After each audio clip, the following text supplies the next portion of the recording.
Alright nerds, tips and tricks time. Working on a 2011 F150. Changing the bearing hub there, and if you're having trouble getting this thing out here, it's this is not a four-wheel drive version, so I don't have the axle there. Show you a little trick how to do it. There's a handful of ways, but I find this one's easy. First thing you do when you loosen the bolts, don't take them out. Probably going to fight with these to break them because they're pretty difficult. Leave a gap here. You see the little gap on all the bolts, they got them. Okay, then you take a hammer and you beat them. And what that's going to do is that's going to drive that force through there and into the threads, onto the bearing assembly. And you say, oh, I messed up my threads. Don't worry about it, because you're replacing the whole thing anyway.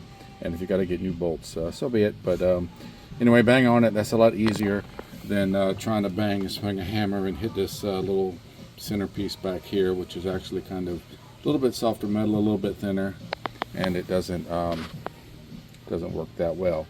So that's the first step. There's a second part to it. Let me bang on this a little bit and I'll show you my progress.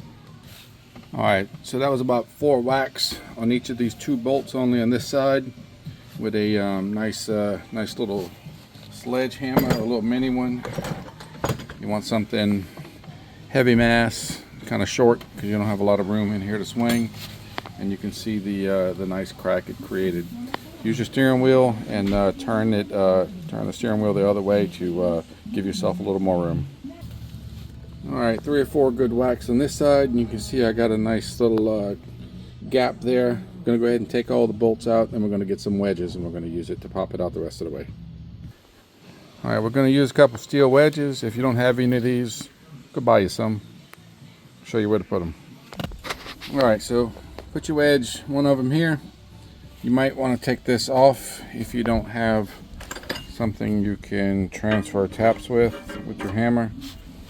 And the other one over here, just get them to where they're in a good place where you can swing. You're not swinging too crazy, don't take that much.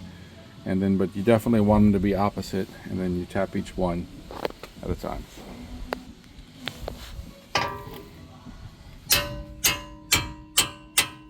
You can see it going in there pretty good. I might have to go ahead and put this down because I need 2 hands. Alright, been tapping for no more than about a minute. Pretty easy.